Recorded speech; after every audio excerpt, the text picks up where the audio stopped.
observe them, and meet with people, and so I'm often on the road all the way up to Coarse Gold, Little Curves, Chowchilla, you name it, we're all over the place. The second program is our and what we really need is pre-preliminary credential teacher support, which is the program that you are in today, and it's because you have one of three credentials which we're going to talk about in depth. You either have a PIP, a STIP, or an intern credential, and you are therefore pre-preliminary, which is, we want to get you preliminary. And the third program I have is called Peer Assistance and Review, and that program helps veteran teachers that, for whatever reason, are having struggles in the classroom. I've been in this position for 10 years. It might even be my 11th. I'm losing track. Prior to that, I was an English teacher at Madeira High School, and I taught the KC English intervention class when we had KC. Some of you may have taken that to graduate, yeah? Prior to that, I taught 6th grade at Senior Chavez Middle School in Granada. And then before that, I was a social studies English teacher in Grand High School and their alternative high school out in Granada. This is my second career, and I followed a path very similar to you. So I went to National, and I was an emergency, they didn't have PIP and STIP, and it was an emergency credential, and then I was an intern and got into my teaching profession. And I transitioned from being a youth pastor. I was a youth pastor at a couple of churches for 15 years. We're starting our 6th year out here at Easton, and it seems like, what the heck, why do we got to go all the way to Easton? But there's room here. In particular, this room. So this is our conference room, and if we ever invite you to come to something from my umbrella, this is where we meet. And my office is next door, and you found out you got something printed, and you got a chance to meet my admin assistant. So she works, we've been together the entire duration together. I feel like we're like more married here than we are at home. So she's great and really helps keep things in order. On your, well, listen to this, and I think I saw one more, maybe two more pulling up. Before they walk in, there is a contact sheet in one of your handouts. It might be on the agenda. And I want you to know, hi, come on in. There's a sign-in sheet and some papers we'd like you to grab. I want you to note that if you have a question, and just to be transparent, the best way to get a hold of me is through a text message or call in. I'm often not in my office, like today. I've been out and about, spent most of the afternoon at Washington Elementary, and I'm just like you guys, fought traffic to get here in time. And so I don't always have time to sit in front of the computer and answer email. And so, hi, welcome. Hello. So there's Sandy and some papers for you to grab. Thank you. So sometimes an email can sit in the inbox and marinate a little bit. But if you need to get hold of me, text or calling is a great way to do that. The refrigerator is always stocked full of drinks, and they're for you. So don't feel bashful if you want a water or a soda. They're in there. There's always candy out on the table, and the chips and whatnot are for you as well. The restroom is located in the cafeteria, and you will look at the crepe myrtles, and it'll say staff room, and right inside there's a men's room, and there's a ladies' room. You can sit anywhere you like. So at any rate, that's who I am, and I'm sticking to it. We want to know who you are, and only because I know what Chad's name is, Chad Latimer, we're going to have you introduce yourself and tell us what you're teaching, and if this is your first year or not, how many years you've been in the classroom. So we'll start at this table. So Chad, what's your name? My name is Chad Latimer. I'm the RSP teacher at John Adams.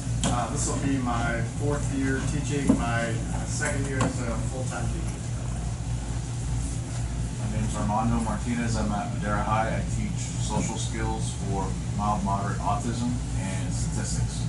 This is my 3rd year as a teacher in the classroom. I'm the intern currently. Bless you, and thank you for doing what you do. Had you been at the school 10 years ago, you would have had my son. So thank you. My name's Alexis Vargas. I teach at Alpha Elementary music, and this is my first year. And okay, now what instrument do you play? Where do you sing? I play the trumpet. Oh. So, Mr. Lindstrom's your mentor. Yeah, he plays was trumpet my too. teacher when I was a kid. I used to take Oh. trumpet lessons in his living room. Small world. All right, Yusuf. Mark Consuela. I teach family life at Thomas Jefferson. Last year, second year this teaching. is your second year doing this, and Yes. yes. And do you do PE too, or just I don't do just family life. Yeah. Hi, I am Gloria Alvarez. I'm Madera High and I am teaching math. This is currently my first year. Are you teaching Math 9? Oh, math 10. Math 10. Math 10. Math 2. Sorry. Math 2. Math. So this Sophomores. is our sophomores, yes. This freshman. Right. I agree. Robert Ramirez, Thomas Jefferson Middle School, first year math, so math 7. Nice. I'm Dawn Martinez. I am sped teacher at Madera South High School. First year teaching, I did some 2 years prior. I'm teaching English 2 and 4, co-teaching a couple of those, and then I have a 110 class as well. So as we were talking about Ms. Ladder over here, Mr. Lindstrom over here, Ms. Martinez, I've met once, but I've known her husband since he was 2, literally. My name's Alex Tafoya. I'm teaching, first year teaching internship at Fresno State. And I have 5 periods of Living Earth, so 9th grade science. And we've never met and don't know anything about him. My neighbor is Kevin Lappin. Oh my Yeah, goodness. we spent a lot of time together. Oh my goodness. All right, so Kevin's just a couple years ahead of you in this program. So, nice. You guys go to school together? Yeah. No, you just happen to meet. Yeah, we're just neighbors and talk every day. Perfect. My name is Catherine Phillips. I'm also an intern from Fresno State. I did my initial student teaching at Madera South. I now teach Living Earth and Anatomy Physiology at Madera South. So I've got 2 sections of junior seniors, and I've got 3 sections of the freshman science. My name is Andrew Young. I work at Desmond Middle School. I teach Science 7. You get a theme going on here that we are a shortage of math and science teachers. All right, welcome. Well, let's explain.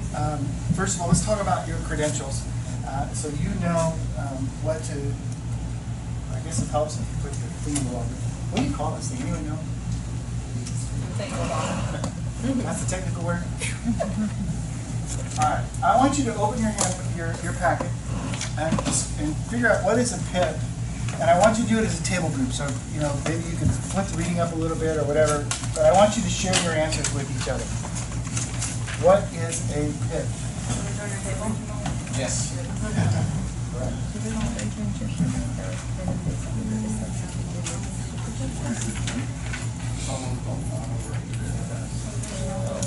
That's what I skipped on accident. What are you now? I'm an intern now. When I was a STIP last year, I thought I was a PIP, but I wasn't. So, skipped the PIP year. I don't know how it happened. But We'll get those other ones. We'll just start with PIP. finishing everything in And years. PIP is only available twice. So that means we can't find any other credentialed teachers. That's why I'm looking at math science or special ed. I wish they knew about it. I didn't know about it until this year.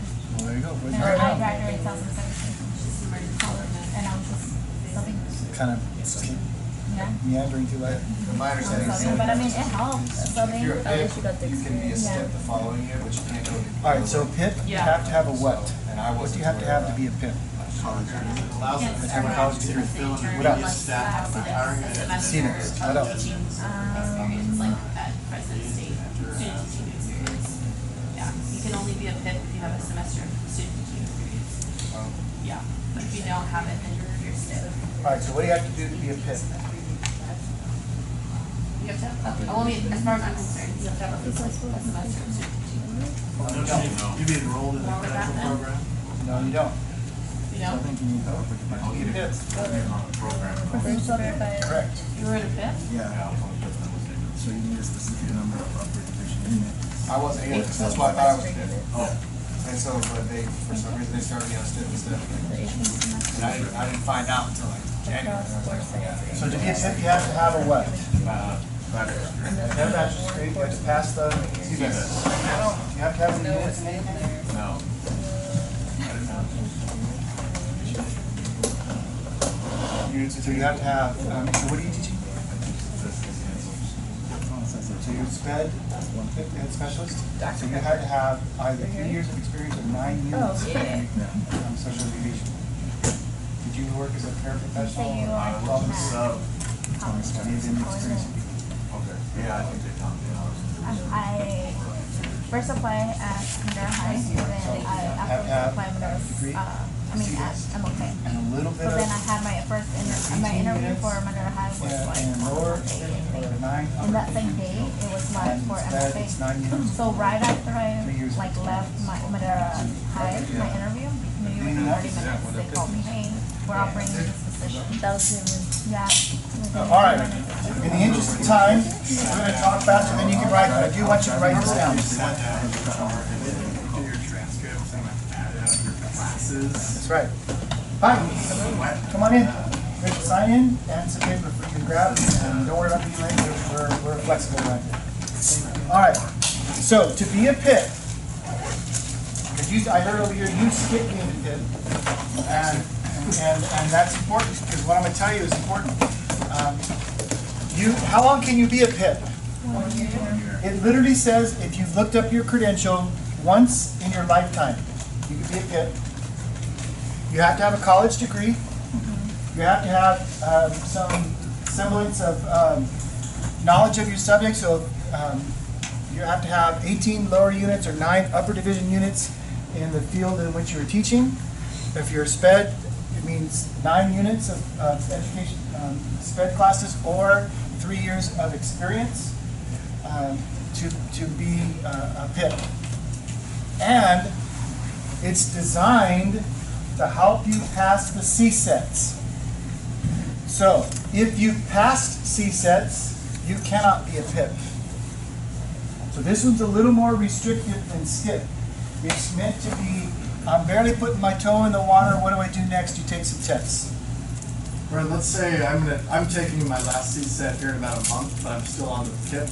When I pass that CSET, I don't automatically get thrown into a STIP. I still see the year out on the PIP. We'll explain. And yes. Yes. So your credential is valid for 1 year, period. Hi, come on in. Sign in and grab some papers and then sit at the table. So you can be a PIP once in your lifetime, and I'm going to tell you right now, there is no mercy, there is no grace, there is no extension, there's no waivers, there's no special provisions. Once you've used a PIP, let's say you decided that Madera is not for you in December and you left, could you pick up PIP somewhere else? And the answer is no. You've used it. And the district issued you the credential. Therefore, you can only work for the district under that credential. Okay? So, a PIP is good for once in your lifetime. And if you pass CSETs, you cannot be a PIP. All right, take a look at STIP. Short-term staff permit. Short-term staff permit. And write down the requirements because you're going to refer to this later on in your life when you have questions. What does it take to be a STIP?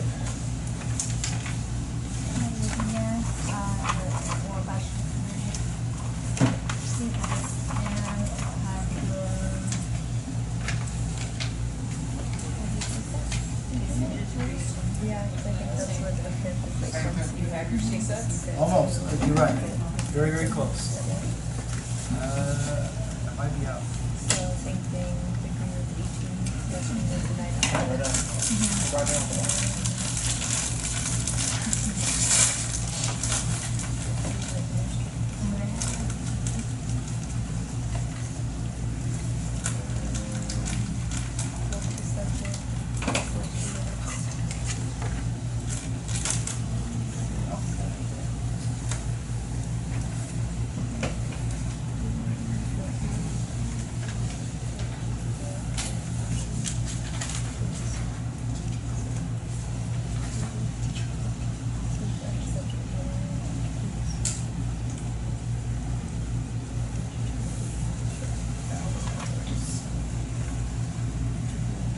think I need it. I'm out, actually. So if you would.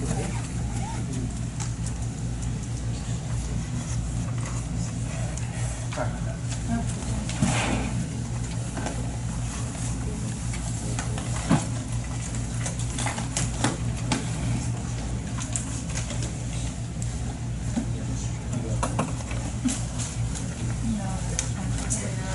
All right, for brevity's sake, what do you need to be a STIP? Degree. CBEST. Degree, those units, C-best. You do not have to take your C-sets yet to be a STIP. But if you have, you can still be a STIP. So of the two, which one's more flexible, PIP or STIP? STIP. Okay. And I'm going to explain in a moment. But if you are a PIP, here is the preferred route. PIP, intern, STIP. Now, some of you are not following that path. That doesn't mean that you've come to great harm, and it's not the end of the world. But here's why we want you to try to go this route. So if you're a PIP, I would really encourage you to pass your C-sets as soon as possible. Because you cannot be an intern. The universities will not allow you to be an intern until you have C-sets. Okay? There are some that are getting waivers if they have the right major in the right field. Okay? Hi, come on in. Just sign in and some papers right there. Yes? So if you satisfy the CSAT requirement for coursework, is it the same thing? Yes. So some, that's a, in the last couple of years, they changed the rules. It used to be everybody, didn't care, pass CSAT. Now, if I'm going to teach chemistry and I have a chemistry major, or I'm teaching math and I have a math major, or I'm elementary and I have a liberal arts major, the university, and they get to decide, can waive the CSAT requirement. So I know STIP can't go back to PIP, right? You could potentially start as a STIP if you have not passed your CSATs, can be a PIP.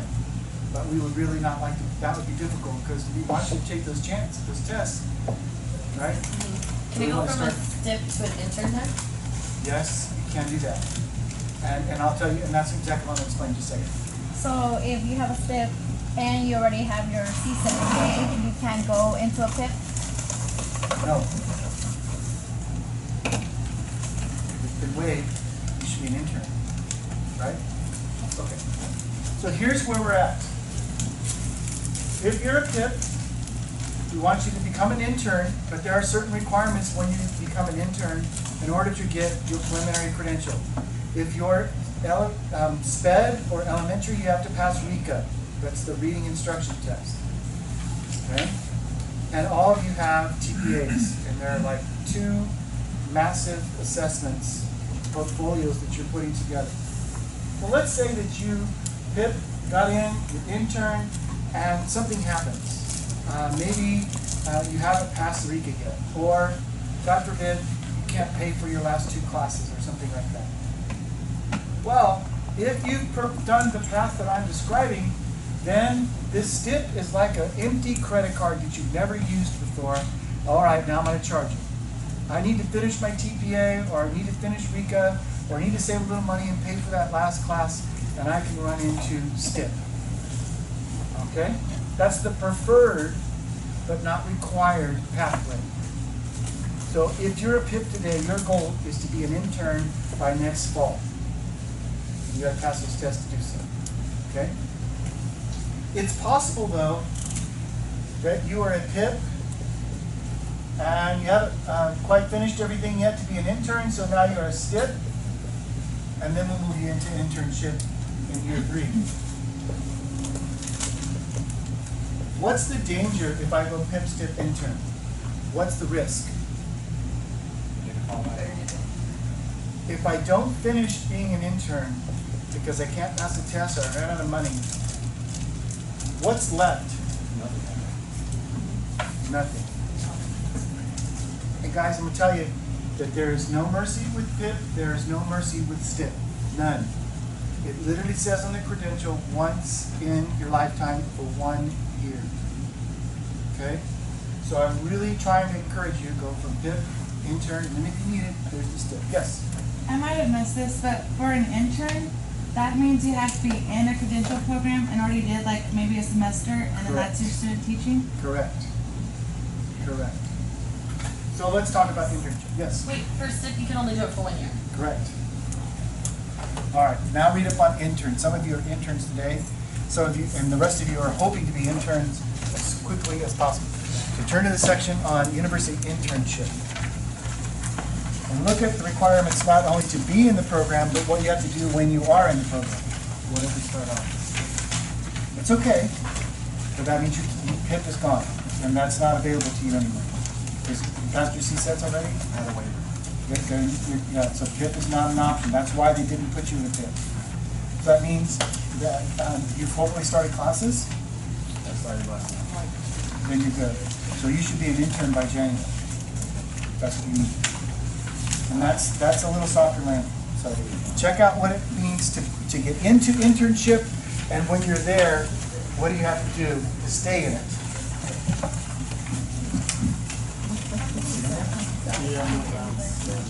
University internship.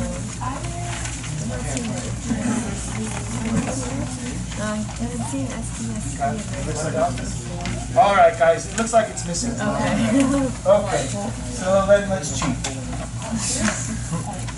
All right. Before I move on, there's something I want to mention. What are the requirements while you're a PIP or a STIP? All PIPs must make satisfactory progress towards an intern or preliminary credential. Okay? So you need a plan, and that's part of your credentialing requirement. You may have filled out a plan to complete at HR. And if not, I have another one that you're going to fill out for me.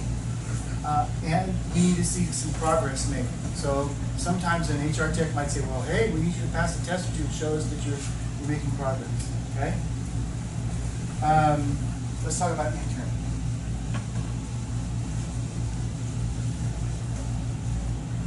Okay, so similar requirements, graduated college. You passed the CSET. But now we know if you are enrolled and you've shown mastery, has passed the subject matter competency, has passed the U.S. Constitution, or, and what I probably should do is up my slide, have gotten a waiver because of your credential. It's valid for 2 years for Gen Ed and 3 years for special ed. So you can be an intern for 3 years as a SPED teacher or 2 years as a Gen Ed teacher. Okay? What's the downside of being an intern for 3 years? University fees. You gotta pay money. Now the nice thing is there is mercy and there is grace for internship. There is a waiver that you can get, and you can extend the internship credential for another year. Okay, hopefully you don't go there, but the downside is you're paying, and if you're going to national, $1,500 or 18, whatever it is a month, right? Okay, it's a lot of money. All right. In addition to that, there are some requirements to be. Let's see if I find it.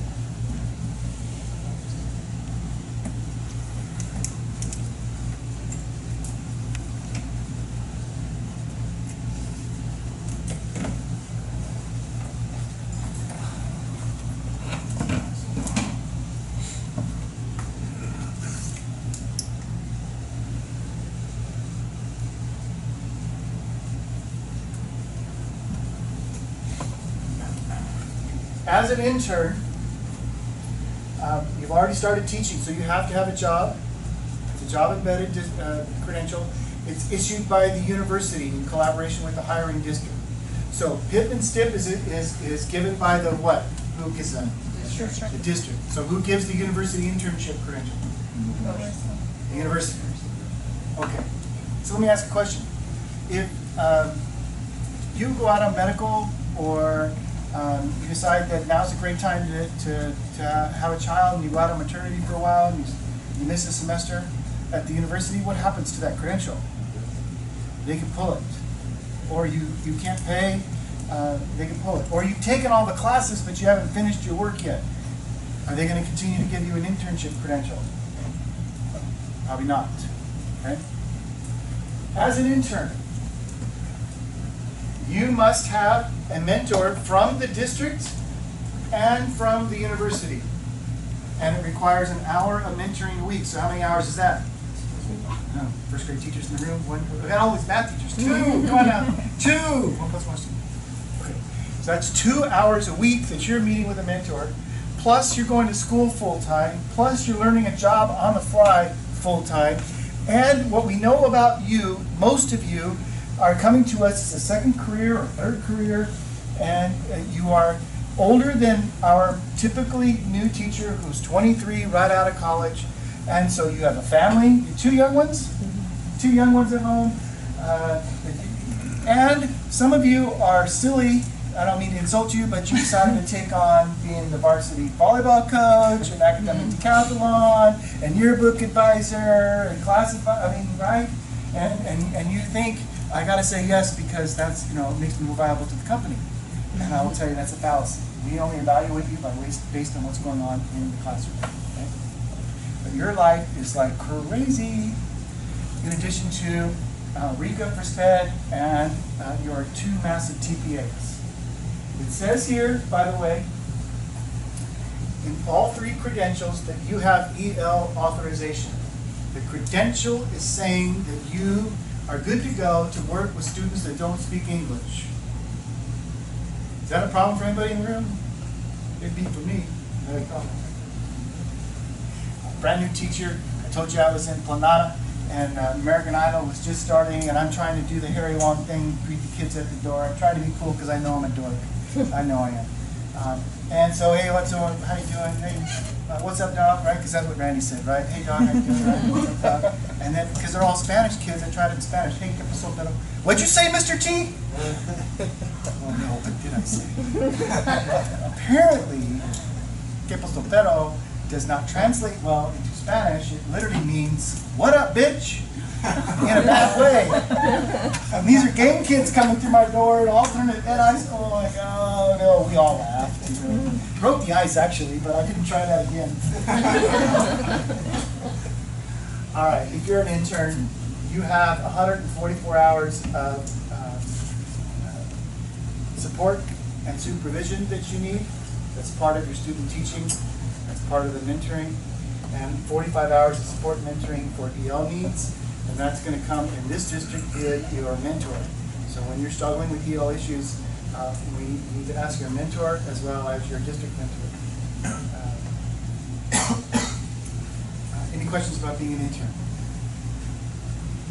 Yes, just a question more about paperwork. So I'm kind of at the position now to when the district emails me, we need this paperwork, I just do it. But I have no idea if there's anything coming next week or if I'm caught up. Is there any way that do we have anything that lays out what the district is needing or going to need? Because I'm just responding to emails at this point. I've never had that question asked. It's kind of like on the fly. It's like, well, we need this now. Okay, I don't know what that is, but I'm going to get it for you. And I don't know the answer. Okay. I wish I did. I will tell you that there are some things I need from you, and I will give you a call. Okay. But mine's very low. Because I know that y'all are under the gun. And so we looked at designing a program and thought, well, where are you guys coming from, and what do you need? And what we didn't want to do is design a program where you had 4 more meetings to come to every month, plus some homework, plus you give up. It's too much. So I'm going to tell you tonight that this is the only meeting I'm going to require you to come to. I have options, and I'm going to talk about one of them that I think is a great resource, especially looking at Fred Jones. And there are other things that are being offered that you can attend. But for the moment, the only requirement is tonight. And then just so that you get an orientation about what this program is going to do for you and what you need to do to make sure you have a job next year. Okay? And my guess is that the district is, unless you're not SPED, I don't think the district is going to continually ask you for more documents. I think that there's a flurry of them when you're first hired, and maybe there was some that they missed in your case. Are the rest of you getting, hey, send me this, hey, send me that? I had one like last week. Yeah, I need to turn this in. Was that your plan? Yeah. Yeah. Probably. Yeah. You're applying for how you're gonna complete your credentials, is that what you're talking That's about? the last one I turned in. And that should be the last one. Okay. I think. I didn't know, yeah. I wish I could give you a better answer. Somebody had a question? Yes. So I am planning to start school next fall. Does that mean I won't be able to teach next year since I won't be at a student teaching setting? I'll You will, start. so interns, student teach in your own classroom. Okay. That's part of the 144 hours. Oh, okay. Because it's being supervised by a master teacher, and a mentor. And So I don't have to take courses first in order to, or even have a semester already completed in order to become an intern? Each university is a little different. Okay. So, Chad, if you wanted to be an intern at National, were they really going to take you as day one as an intern? I don't believe so. A class or two, and then you were good? You got to take 2 classes to be an intern? Right. It might be at Fresno State and Fresno Pacific. Fresno Pacific, did you have to do a semester before you could be an intern? A full year. A full year. So that's their requirement. Okay. Fresno State, I started internship before the semester started. So at Fresno State? Fresno State, you can start before the semester, your first day. So your first day of your first class, and you were an intern. The only thing I had in was my application and the paperwork. I think you have to have your CSETs passed to be an intern. You have to have your CSETs passed. Yeah, That's yeah. a blanket for Yeah, that's everything. fast. I think National will let you take 2 classes, but otherwise, but pretty much, you cannot be an intern until CSETs are passed. Okay. But where are you going to school? I'm planning to apply at Fresno State. So I would talk to your advisor at Fresno State, but my guess is the day you enroll, you're an intern. Okay. If CSETs have been passed. Yes. And math, is that right? So you have to pass the math, Oh. or unless you have a waiver. Waiver grade.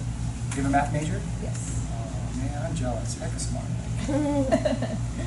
When they talking about degrees, they always look at which one's the easiest one. Psychology, got it. That's me. How high of a math level do you need to get a math waiver for single subject? I think you have to have a degree in it, but I'm not positive. I'm just thinking of city business with that, no? I have my math degree, but I'm missing 2 classes because I didn't think I was going to be a teacher. So I had to take the CSET because I'm missing 4 classes. Do you have an either or option? Could you go back and take those 2 classes? Yeah. But I think those classes I don't want to take. Yeah. Okay, so now I see the level that is needed for the single subject You're waiver. gonna go take the test. Right. There's no route. I mean, I don't need it, I just thought maybe that would be fun. I would tell you that I took the CSET in social studies. I was a psychology major for a different reason. I didn't ever think about being a teacher. When I took the CSETs I'm a reader. I love reading newspapers and listening to the news and all that. And so I was pretty up to date. Plus, I have a fascination with history. I would love to go back and teach 4th grade and teach California history, for instance, or U.S. history as a junior. But I said, who's grading these tests? Professors. Professors at colleges are grading. What kind of mindset do professors have, especially in the history field, social studies? Oh, they're liberal. I'm going to answer every question as though I were very leftist, progressive, and I passed all 3 subsets in one time. Then they said, I had a vice principal tell me, you will never change a kid more than if you can change their ability to read at a higher level. We want you to be our reading interventionist. I'm like, oh, I'm on board. Go get an English credential. Okay. And so I did study for that one, and there's 4 subsets in English, and it took me 3 tries. I passed the first 2 the first time, the second one the third one the second time, and the 4th one the 3rd time. And I found that there were certain buzzwords that you have to use, even though you know your stuff. You have to know the certain key words in your written responses to pass those tests. And so I passed them. Anyway, I don't think I can touch math, and I'm hearing one of the hardest ones out there is actually PE. Yeah.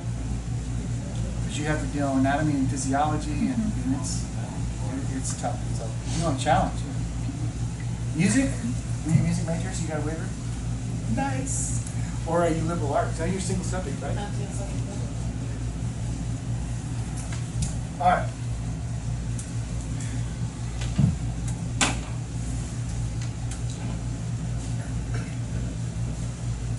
Let's talk about what our expectations are for you in the program. One,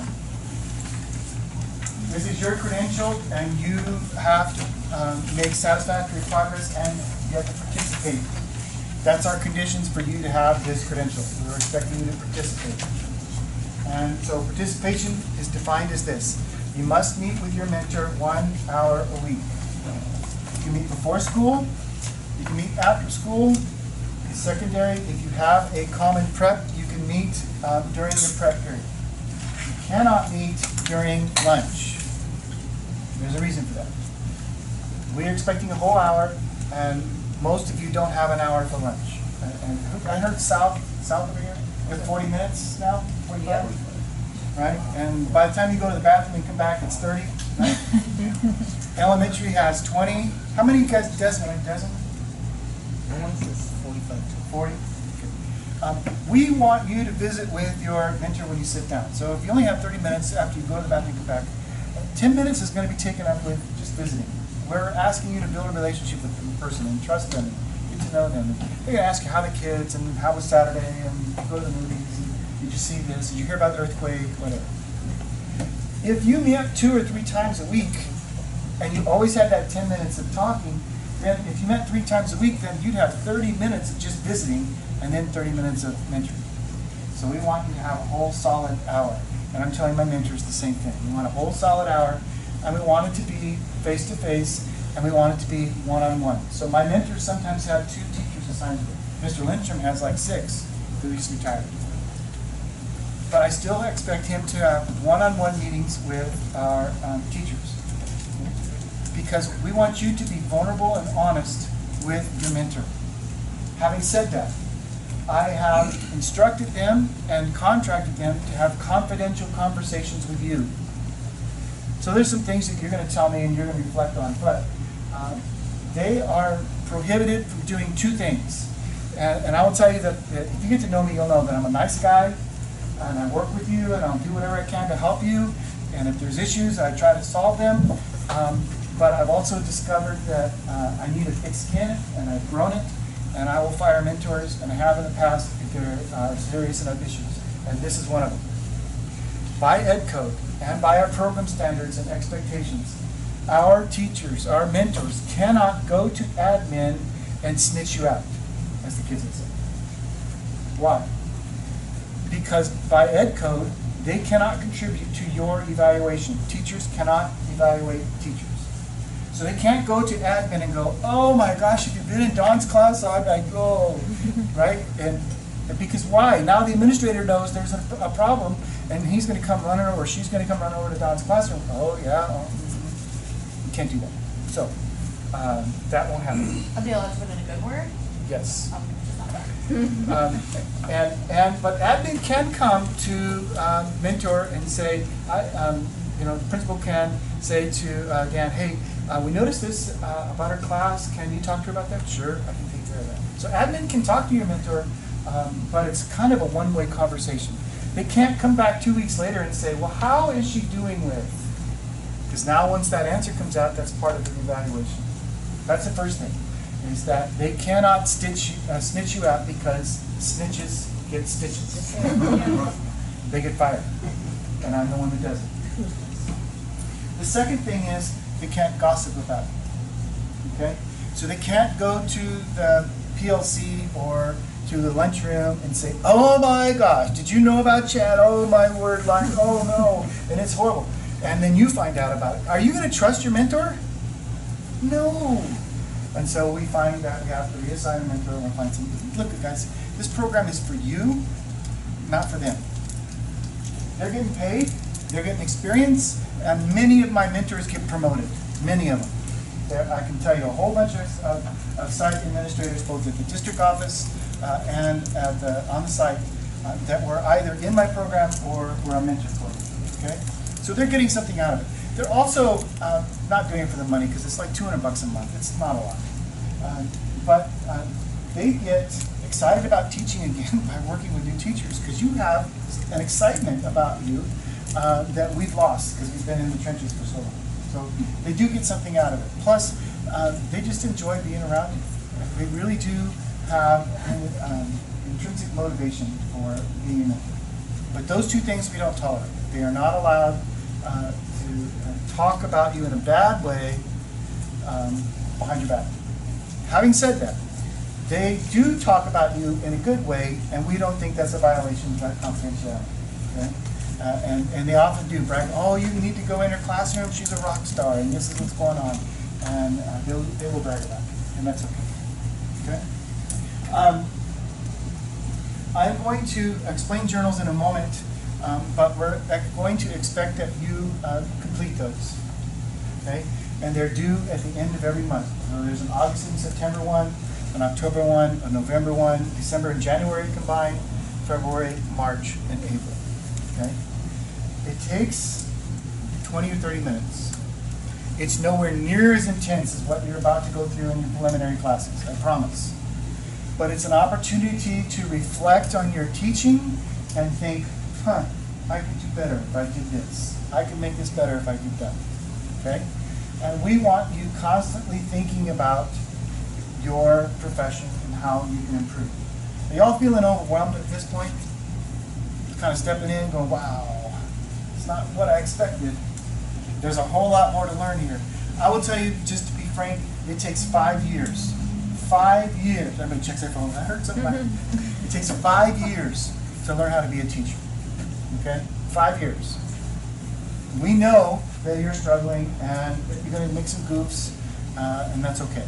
All right? We don't expect you to be perfect and be as good as all of these veteran teachers that have been around, know all the shortcuts and all the tricks of the trade. You have to learn that the hard way on the job. Okay?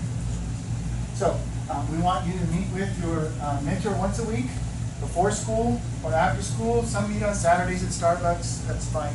You can meet on your prep if you have a common prep, or if you have a prep and Dan meets you at that time, that's fine too. Knowing that whatever you are going to do during your prep, you're going to have to do on your own time. I have a quick question. Yes. When do we get assigned a mentor? You should have had one assigned to you already. I don't have one. Let's talk afterwards. Okay. Maybe there's a glitch, but I think I've got them all covered. So, Okay. So we'll look. And my list is next door, so I'll actually get to look at it. Okay. Yeah. Everyone else has a mentor? I think so. You do. I know you do. Okay. If they haven't contacted you, I know. Okay.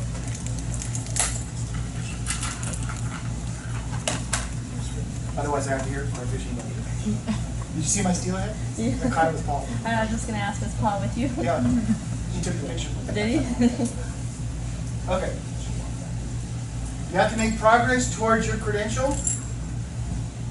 So in theory, let's say that you go through as a PIP and you, hi. Hi, sorry, I'm Heather Nora. I'm a little bit late. I read an email. Oh, it's okay. Sign in, grab some papers. Thanks. So if you're a PIP and you don't take any tests and you haven't turned any journals in, it's possible that the district says, well, we're not going to give you the STIP. And that means what? You got it. Okay? The credential literally says that you have to be making progress towards becoming an intern and then to become a preliminary teacher. We also want you to do this. So here is a requirement. I want you to go out and observe 4 teachers. There's 2 this semester and 2 next semester. Because you have to take a half-a-day sub minimum, I think you could probably see 2 teachers in 1 half day. Okay? You do not have to see the teachers on your site. So you might want to go see another, you might want to go see Kim teach or something like that. Okay? You don't have to stay on your site. So you can go somewhere else. Work this out with your mentor. They'll help. They know where to send you. Okay? So does that mean we need to get a sub then? Yes. Does that mean that it comes out of your own pocket? No. All right. Let's talk real quick about subs. There is a sub form in your packet. So go ahead and look at that real quick. It's a sample. The last page. It says sub request form. Let me tell you right now, by the power vested in me by the district office, I now give you permission to get a sub for all PCTS activities. When you fill this out and send it to me, I'm not going to give you a thumbs up and I'm not going to send it back to you. We need it for financial reasons. The authority to use a sub comes with the signature of your administration on the bottom line. Why? Because you say, I want to go observe so-and-so on such and such day, and they say, oh gosh, please don't go that day because the Netherton relays are happening and we don't have enough subs and we're already deploying to plan C and D. In fact, we might just throw everybody in the cafeteria. I need you here. Okay, I can go another day. So your admin, when it comes to observations, has the right to say, can you go another day? That's a bad day for us because we have state testing or we have whatever going on. However, your credential also says that we must give you release time for all credentialing activities. Here's how we define credentialing activities. If you are taking an exam, we want you to take the day off to go take the exam. If it's on a Saturday or whatever, but Thursday you got to go take a CSET, then you get a sub and go take your test. And we also want you to take the day off before the test. So if you're taking a test on Saturday, take the Friday off. Why? Here's what we've learned since we started this program 3 years ago. Test anxiety is a real thing and it affects a far greater portion of our population than we really realize. I don't know if that's you. I know it's not me. And I thought I was the normal one and everyone else that had test anxiety was abnormal. And come to find out, I'm the outlier. Okay? I can sit from a test and BS with the best of them, and I don't get all nervous about that. And public speaking doesn't scare me either. I can stand up in front of a crowd of 1,000 and do my thing and have fun. So, public speaking for most people, they're scared to death, right? However, I am deathly afraid of snakes. I can tell you right now, I could not teach in Course Gold. I don't want to live. I read this article about Texas, and apparently this guy went into his house because something was going on. And they found a few rattlesnakes under there, and then they sent the pest guy in there, and they found like 100 of them. I have to say, I'm moving. I'm going to Alaska. where the snakes don't live. Okay? Getting back to what I was talking about. If you're going to take a test, we want you to take the day before and the day of, and this time the admin cannot say no. If you have to go take a test, they're scheduled on certain days, and you can only go at certain times. Okay? We also think credentialing activities involves meeting with advisors or professors at the university. Okay? So if you have a financial advisory meeting because you want to finish your how do you say that? What is it called? FAFSA? And you need some help, or you're going to go meet somebody, or have to sign some documents to finish your Pell Grant or whatever it is, and the only time they can meet you is 10 o'clock in the morning, then by all means, you're going to use a PICS sub. And the code, if you go to ASOP, or whatever they call it nowadays, and it's professional leave PICS, PCTS. And I think it's on the form, yes? Did I write it down at the bottom of the form? All right, well, this is an old one. The one in the classroom that I'm going to show you in a moment says professional leave PICS. Okay, so that's the code. Professional leave PICS. It's like PCTS. Pre-credential teacher support. Okay. And I need these because we have to line up the day that you're taking off with the request for financial reasons because we get audited and I have budgets to work with and I have to know how many people are taking subs and monitor all that stuff. And that's the purpose of the sub request. But again, I am not going to say, yes, you have approval.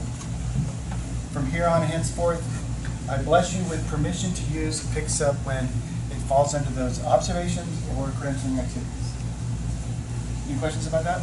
Yes? So do we get 4 of these, or we just get 1? So they will, great question. In a moment, I'm going to show you Google Classroom. Okay. And I'm going to show you the code for you to join. And in that classroom is that document.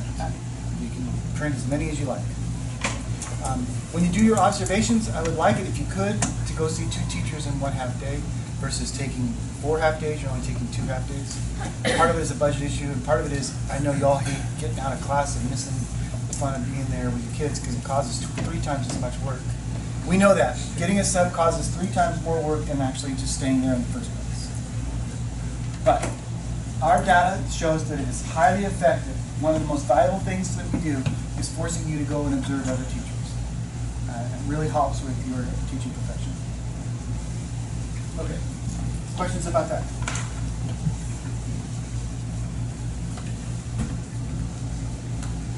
We're going to give you 2 levels of support. The first one is classroom support, and we call it just-in-time support. What does that mean? I have devised a list of reflective questions or guidelines for your mentor, and they're different for each month. And they're going to talk to you about those things. Or you may have questions. How come Larry gets out of his seat without me without permission? How do I get Johnny to stop talking? How do I order something?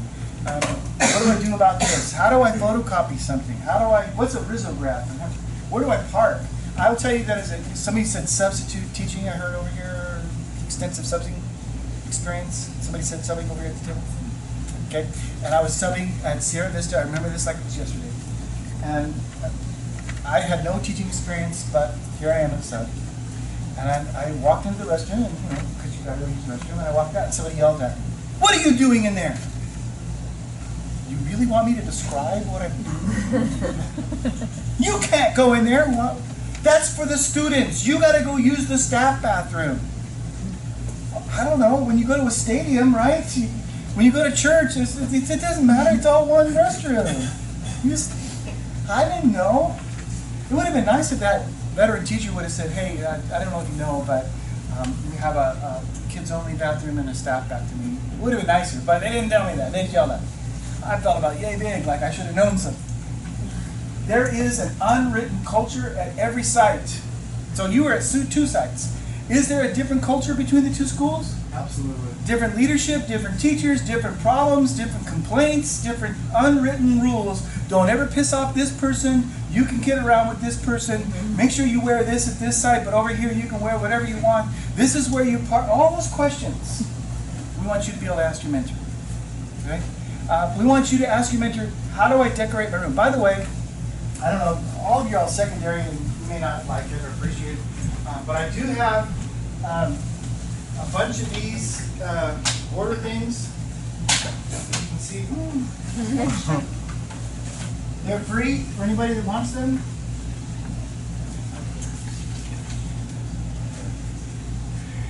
We know, I'm gonna reveal a bias here, and it's probably wrong, and you can tell my boss, HR, Kent Albertson, about it. But I know that guys decorate their room a little bit different than gals. This is a guy room. Sorry, this is a guy room. We put up Pete Rose or Michael Jordan, and we're good to go. Michael Jordan says, read a book.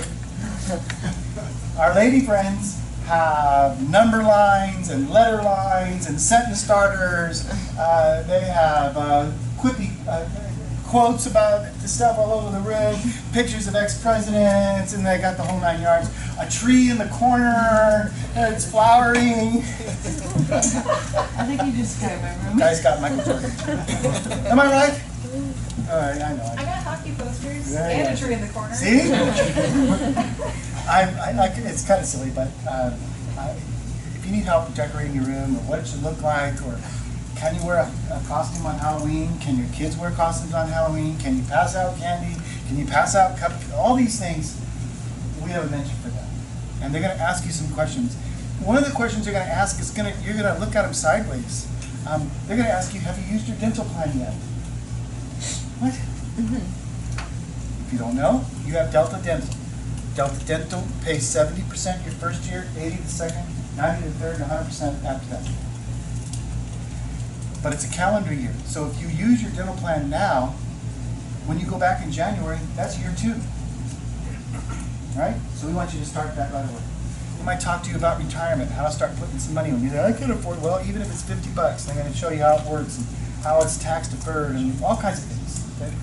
All of that is classroom support. Okay? The second thing we're going to talk to you about are your credentialing issues. Okay?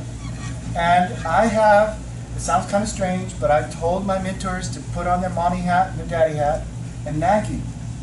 Have you signed up for classes yet? Have you signed up for your test yet? Have you signed up for financial aid yet? And they're gonna, no I haven't, I'm gonna get to it. And maybe meet you next week. Okay, so how do we do? Did you call like you said you were going to? They're gonna nag you. Why? Because if you're not making progress, you won't have a job. We want to make sure that you stay. We value you. And we want to do everything we can to help you with that. Having said that, I've also instructed my mentors to be your study buddies. So if you're taking those C-sets and you need someone to study with, you can talk nothing else but how to study for this test. And look things up on YouTube and on the web and get all the help, and they can quiz you and grade all that. That could be your entire mentoring session. That's absolutely appropriate.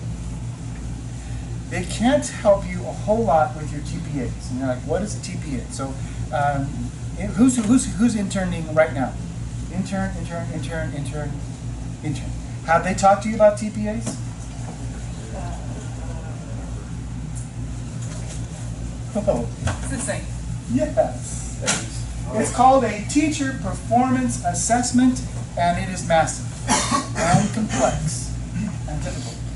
And it's meant to be an assessment of your ability to teach about gathering data. So you have to know the demographics of the city and on your site, and how many ELs are in your class, and how many are poor, and how many are upside down and built backwards. And then you have to do a series of lessons, and you have to pre-assess them and do your lesson plans, and then do a post-assessment or summative assessment, and look at the data and reflect, how could I have done this better? And you actually nowadays have to videotape yourself teaching.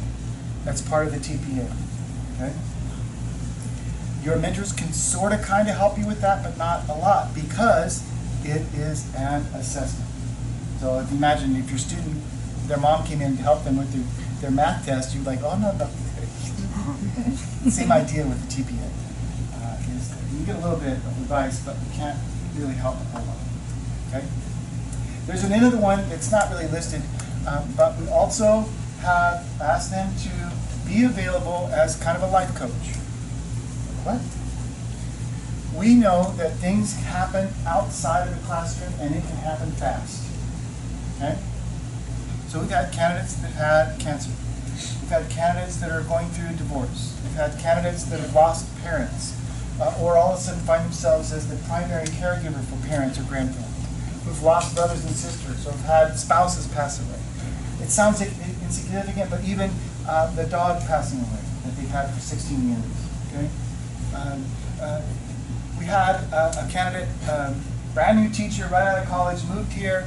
3 months later, her PG&E's cut off. She's like, I don't know what the heck's happened. So they call PG&E. They say, well, we've been sending a bill to this address and this mailbox. And she goes, mailbox? She didn't realize the wall that she drove by every day was the mailboxes. 3 months she hadn't looked at her mail. Why? Because mom and dad always took care of it. She never had to do that before. So the mentor walked her through, well, this is what, so they called and they talked and they worked out a deal and got, we want our mentors to be available for you for all of those reasons, because we think that if you're kind of jacked up on the outside of class, you're going to be jacked up on the inside of class. And so we need you to be honest and vulnerable with your mentor and kind of talk about what's going on. And if everything's going smooth, that's fine. But if there's some things that are going on that are causing you to be distracted, we want to help you. At least you have someone to talk to. At least you can emotionally get it out and just kind of complain and then, all right, let's put it away now, let's get back to it. Okay? We've told our mentors that that's part of their job.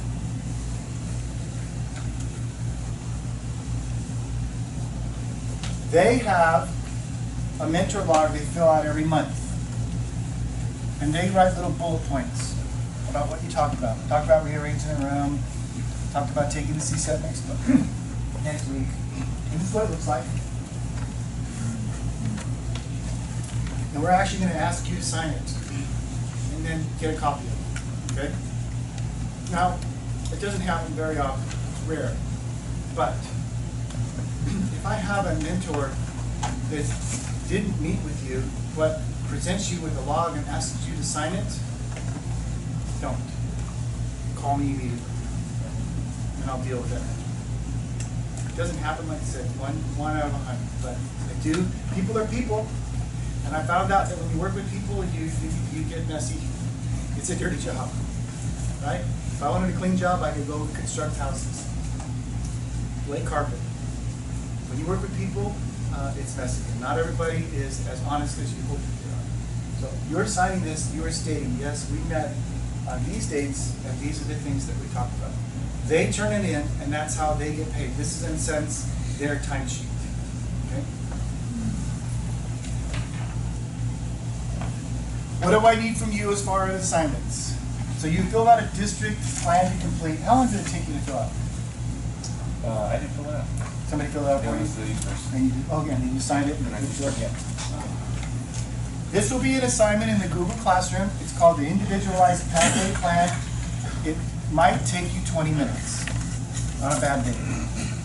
It's not a big assignment, but I'm asking for your name and what credential you have and what have you already done. And I will tell you that this is an old picture. We've already updated it, and it only says 2 TPAs. And it used to be only gen ed teachers had to take it, and now all of them do. Okay? So that's even changed. Have you taken RECA? Well, if you're secondary, a single subject credential, then you don't have to check that box. You don't have that as a requirement. But elementary and ed specialists do. And unless you're getting a credential outside of the state of California, you all have EL authorization embedded in your credential. So if you're Fresno State, Fresno Pacific, if you're national, if you're Chapman, Bradman, your EL authorization is already there. If you are, I don't know if any of you have even heard of it, but Washington, D.C. offers a Teach Now program, and they will do this online. And you can get your credential, but then it has to be converted into a California credential. And it does not have any authorization. So I just want to be aware of it so that I can address that with you and show you how do you get that taken care of. Because every teacher in California has to have an English language learner authorization. Okay? Seriously, 5 minutes. And there's the second page. When your teachers, when your mentors observe you, I want you to go back to this document and update it. So when you are observed by your mentor, you put the date, check the box. And then you're going to tell me what program you're enrolled in, and I have an updated one that says what tests you still need to take. And on the bottom, it'll even ask you for extracurricular activities. So are any of you coaching anything? You have Cross country and track. Cross country and track. All that's both fall and spring. All right, so that's, and then you've got classes on top of that. I mean, your life is hell right now. And I see a ring, so you're married, got kids at home? My wife's due on 30.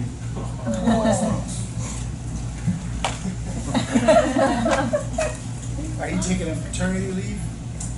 No. Thank you. I mean, I feel you for you because that's a missed opportunity to bond with the kid and the wife, but yeah, that would mess up your internship and everything else that's going on. I'm good. You know, though, especially when we have our freshmen, the 23, 24, 25-year-old, how old are you? 25.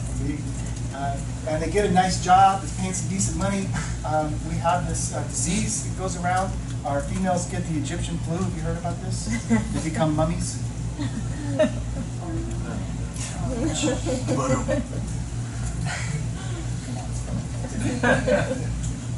And it does, it kind of jacks up what's going on, and so think about it, plan it carefully. A lot of pressure going on, and then once the baby's born, you don't get to sleep. I'm already used to that. We're okay. I don't ask that question. I don't want to dive into your health issues, but just know that, let us know what's going on so we can work with you. You have a journal, as I mentioned, and I would like for you, this is an old one that says notes to be completed every week. That's been removed. But I do want you to tell me what you talked about with your mentor. I would ask that you take notes when you're meeting with your mentor, and then when you do your journal, because I know you all are going to wait till the last part of the month to do it, type in what you discussed. And I'm going to ask for complete sentences. Not because I used to be an English teacher, but because I think it makes you think a little deeply about your answer. Excuse me, got a little frog. What are you doing? So just in time is what's going on in the classroom. Plans for completing your credential requirements. I'm getting ready to take, I just passed the, I'm enrolled in, okay, so you're telling me what's going on. And then down here, what new learning am I applying in my classroom and how is it affecting student outcomes? We want you to be reflective at this point. What am I learning about teaching and how is it making it better? How do I know? Okay? Any questions about that? You did these last year, yeah?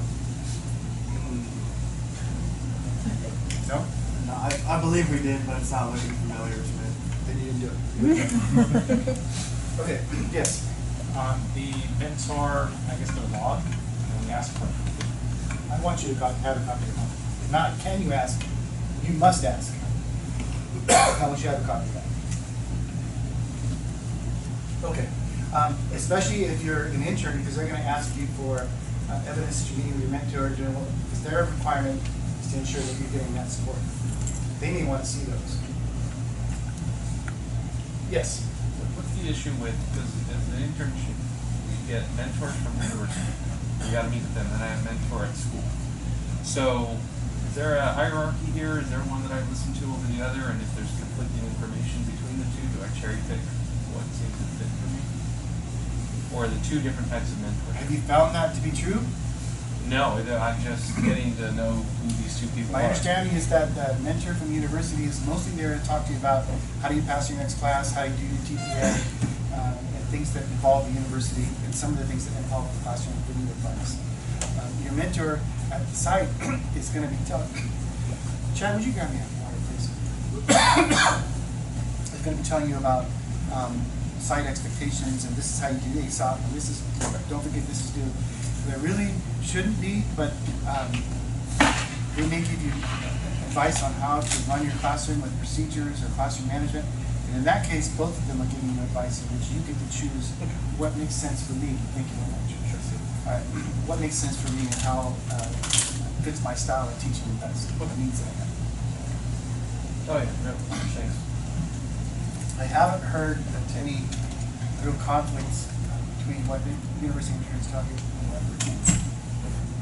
Because they kind of stay in their own lane. Yeah, I talked about from the university. Says exactly whatever you need. You let me know. I can work around you. Anything about anything from classroom management to having a bad day, call me. So that's good. It's good to have too. Yeah, but it's also challenging because that's 2 more hours a week. All right. So let me explain one other thing. Hopefully y'all can see from this side. Can you see this? And I want to make this very clear.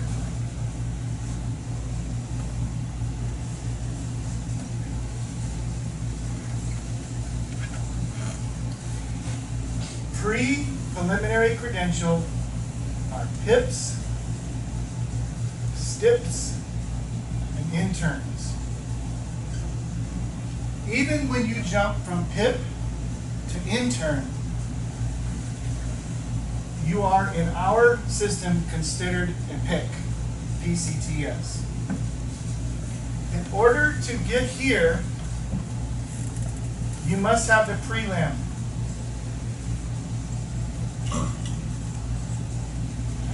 You have to have a preliminary credential to be over here. Because this is a preliminary program, and this is a clear program. Every one of you, any CTE people in the house tonight? No. So yours is different. What do you teach? Digital media. Digital media. With Rashay? Over TJ. Is Rashay your mentor? Is that the one I gave you? No, actually. Mr. Selway is my mentor on site. Okay. Very good. All right.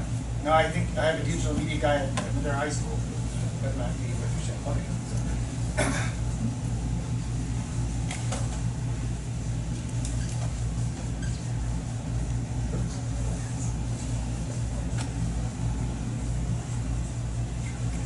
So here's our CTE guy with a preliminary credential, right?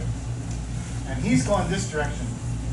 He has to have 2 years of experience in the classroom and he has to go back to his Institute of Higher Learning and get some more classes. And that's how he gets his clear.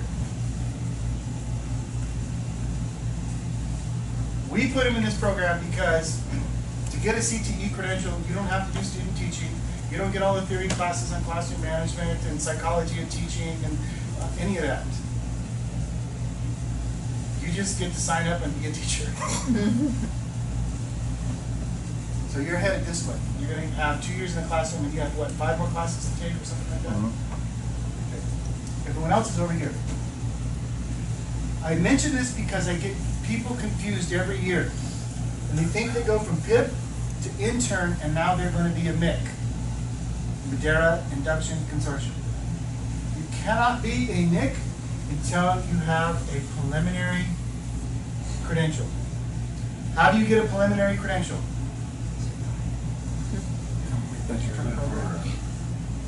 You have to be an intern. Or you stop teaching and you go back to classes and do it the old-fashioned way and do student teaching for free. Okay. In order to you to keep your job and get a preliminary credential, you absolutely have to at some point become an intern and finish their program. And we will not accept you into MIC until you have a preliminary. And I will tell you, I'm a nice guy, I try to accommodate. I've had teachers tell me, all I need to do is pass my RICA and I'll be, and this is September, can I start anyway just because I'm going to pass it the next, and I have, and I've gotten burnt almost every time because they can't pass RICA and it's a whole year and they're in the wrong program. Okay? And I can't even recommend a credential for a clear until 1 year after their preliminary credential's been issued. So you can't be in a concurrent NIC intern situation. You must have a preliminary credential, and that's what you're all shooting for. Once you get to here, you still get to be with me. It is a 2-year program.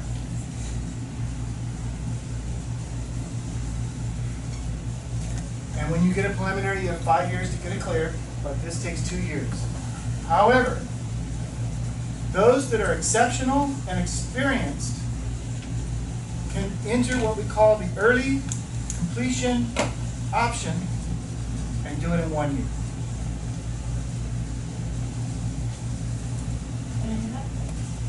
How do you do that? By being exceptional and experienced. How do you establish experience? You're doing it right now. You're teaching. How am I going to know that you're experienced and exceptional?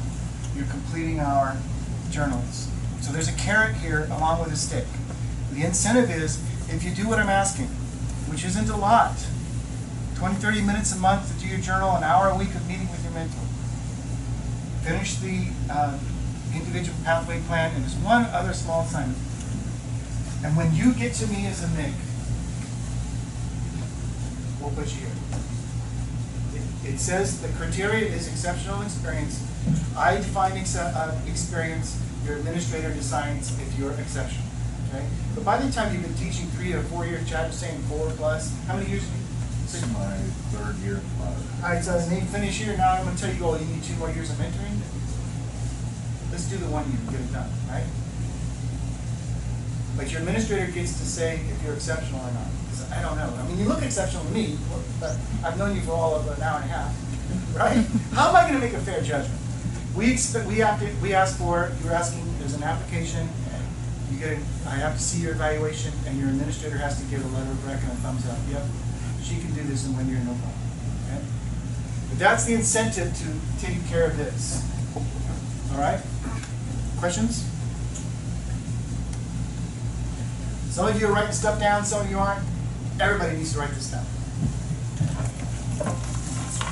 This is the joint code for the pre-credential teacher support classroom.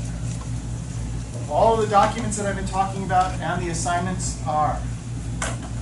And I will make assignments and you will return them via Google Classroom. Now I will tell you that I hire other teachers to be the readers of the documents that you're submitting. And I don't look at them because I have over 200 teachers in one or another program. I don't have time to sit down and read everybody's journal. I just can't. But I have mentors that I have assigned to you to be your readers. And they'll read it, and they'll give you the way we grade it, you either get a 1 or a 0. A thumbs up, it meets our criteria, or hey, I have some questions, can you redo this? But I promise you that it's not going to be a burdensome, oh my gosh, I got to get this done kind of thing. All right? In here, you'll find the sub-request form, you'll find the individual pathway plan, and one other assignment that you may or may not have completed called the site admin consultation.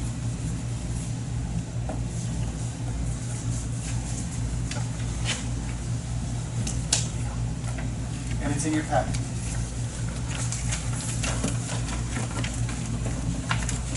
If you were with us for whatever reason last year, you may have done it. I only want you to do this once. Unless you change sites or job descriptions. Okay, so once. And I will tell you that this is the one assignment that you get to carry with you into MIC. And it's not meant to be a scavenger hunt, and it's not a research assignment. What I'm asking is for admin, and I'm asking my mentors to help get this going, to have a orientation meeting with all the new teachers on their site and answer these questions. And all you do is record the answers. Your mentor doesn't even have to do this for you. Your administrator is the one to do that. And there's a couple reasons for that. I want them to help set the culture of your site and kind of understand things and how things are going. But I also want you to meet your evaluator, your administrator, your boss on neutral ground in a friendly way. Because what they don't tell you in credentialing classes is it's still scary to go to the principal's office. If you get an email on Thursday that says, please meet me on your prep on Monday, and that's all they say, you're going to go home going, ugh, and all weekend, what do they want? Oh man, what did I do? I don't know, I don't understand. And then you get there, hey, can you help us with prom? Couldn't you put that in the subject line? Come on, dog. We don't want you to be scared. In fact, we want you to think of admin as a resource for you to go ask for some help. Okay? And so we're trying to break down some of those walls and have you a chance to meet your administrator on a neutral setting. I also want you to kind of understand where you're at and what you're doing and where do I park and how do I do this and who do I ask for that and just get to know that. What's your discipline policy and how does that work and how do IEPs work and what is an IEP? All these acronyms that we throw at you. Do I have to go? All that. What does that do? I think the end of September. And let me explain a couple things. If you can't get it done by the due date, just get it done. All right? But please don't be like 3 months late. I don't mind late, but I don't want 3 months late. Especially with the journals, those need to be done in a timely fashion because you're reflecting on real-time stuff. And if you have to make a real-time adjustment, I want you to make it on in time instead of 3 months later. Okay? So questions about that? I'm not going to kick you out of the program though, since it's late. What did you mean when you said you carry this into MIC? So that's an assignment for MIC. When you get to the CLEAR program in induction, one of the first things I'm going to ask you to do is this assignment. Again? No. You get to take this with you. You only have to do it once. I don't believe in being redundant for the sake of checking boxes. So you take this assignment, it'll be in your Google Drive, and when you're in MIC, you'll just upload it. And you're done. You've already done it. Right? Well, I thought you said we turn it in. You do turn it in. Via Google Classroom. But anything that, are you guys familiar with Google Classroom? Yeah. Anything you do in Google Classroom stays in your Google Drive. It's just like a wiki document. Kind of. Correct. Oh. So it stays in your Google Drive. So 2 years later, when you come back to MIC, all you have to do is go find it. Gotcha. Done. Okay. I don't want it. It's a waste of time to make you do this again, right? Yeah. I don't believe in that. I don't believe in checking boxes just for the sake of checking boxes or having paperwork because it sounds right. There's a purpose behind everything you do. What is week 1 for our journal entries? When you start meeting with your mentor. Okay. So if you start a meeting and you start talking about some stuff, you can write some notes. If you haven't. Before school started. Perfect. So, I don't need every detail, but tell me what you remember. Okay. Right? This is really about you, not about me. So just kind of reflect, kind of think about it. Go ahead and talk about these things. It'll get more in depth as you go on.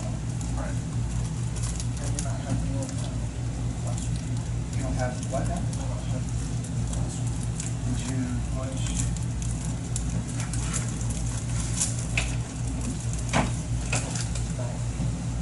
So when you go to classroom and there's a plus sign, and you push on it, it either says create a class or join a class. You're joining a class.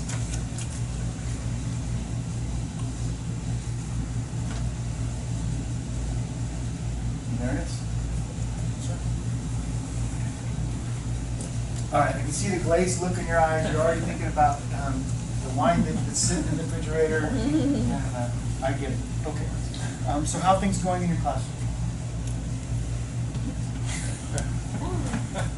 Better than expected. Better than expected. Okay, good. All right. There is a little 2-week honeymoon with your kids. You kind of figure that out. They don't know what your boundaries are, so they don't test you. And then when they kind of figure that out, then they start pushing. That'll happen every year. And Larry, that's in your classroom, that you go, ugh. When Larry's absent, everything's great. When he's there, oh my. Guess what? Larry will be in your classroom next year. He'll just have a different body and a different name. So you need to learn the strategies now. So having said that, let me highlight something for you. There's a goldenrod, gold piece of paper in front of you. I know that some of you, this is a crazy time and you may not have time, and I understand. But I will tell you that we have the Madera Classroom Management Method is a 10-session seminar on how to manage your classroom. And we talk about how to set up a classroom, how to have routines, how to lesson plan, even your physical expressions and body language, how to talk to kids, how to, all kinds of things. It's available to you for free. And it starts next week, I think, on the 16th. In here, 4:30. Okay? And if you're interested, if you don't know, your salary is based on years of experience, called steps, and how many units you have post-graduate degree, column. There are 4 units that go with this class if you want them. The units cost money, the class itself is free. But 4 units for $300, that's $75 a unit. Right? That's like half a class or a third of a class at Nashville. Is this something we can maybe come to, if we're not concerned about the units, come to one session, not another session, as we're able? Or is it this thing where we really need to be as a whole? But it is a system.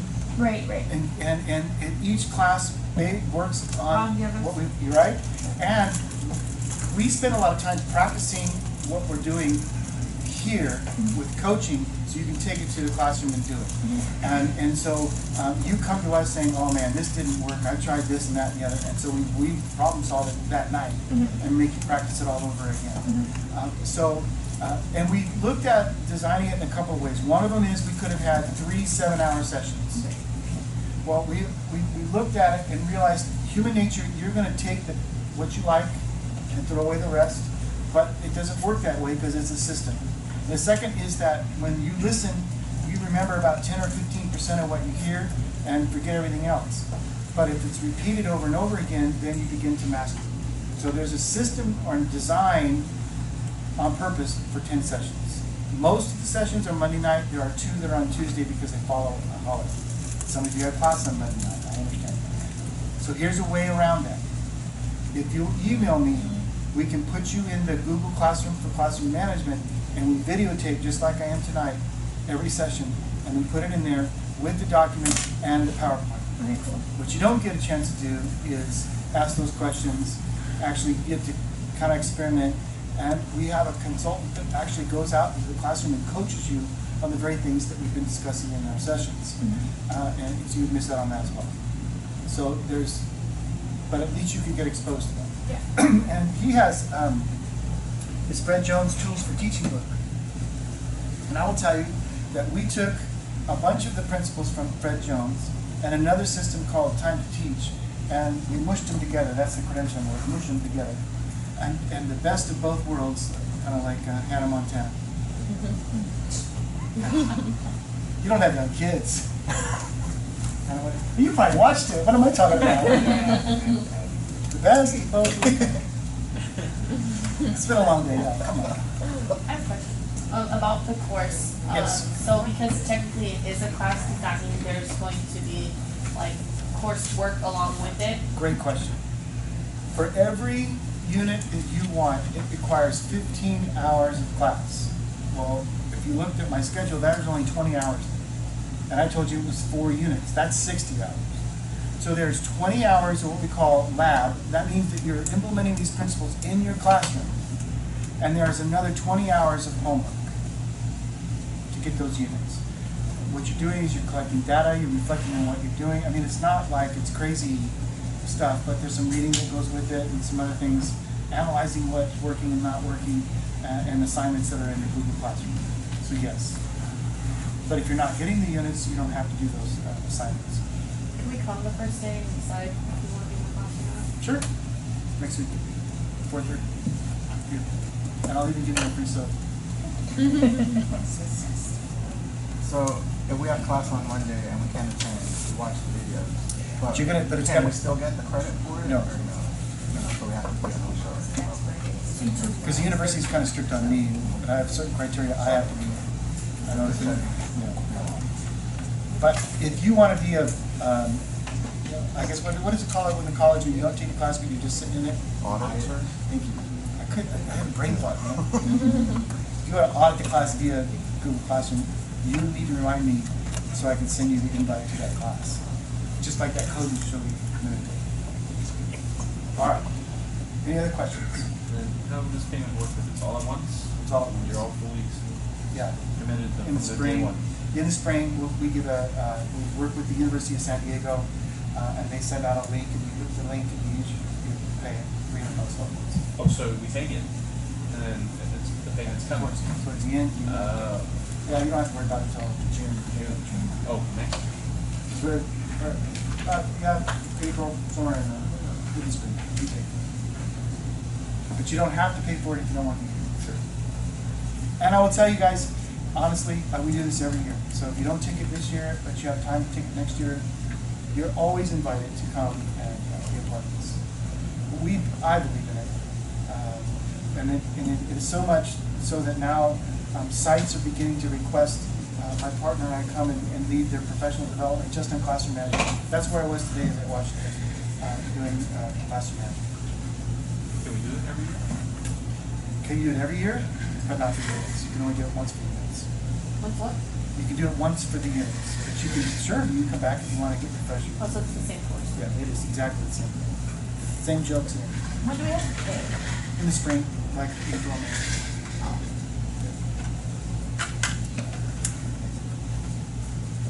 All right, guys. That's it.